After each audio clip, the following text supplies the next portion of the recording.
বিরিয়ানির জন্য যেটা যেটা লাগে আর একটু পায়েস করব, আমি করব না, ও দিদি করবে, মানে আমার ননদ, ছোট ননদ। তো প্রথমত এটা নিয়ে এসেছি, এটা তো সবাই জানো, আমল দুধ পাউডারের প্যাকেট 500, এটা হচ্ছে 500।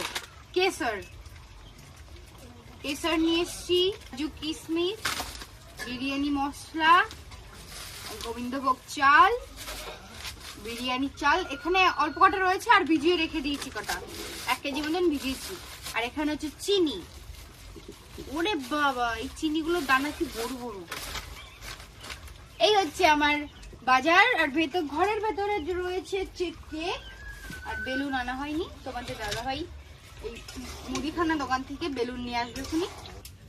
তো আমি এখন এটা সাজিয়ে ফেলি।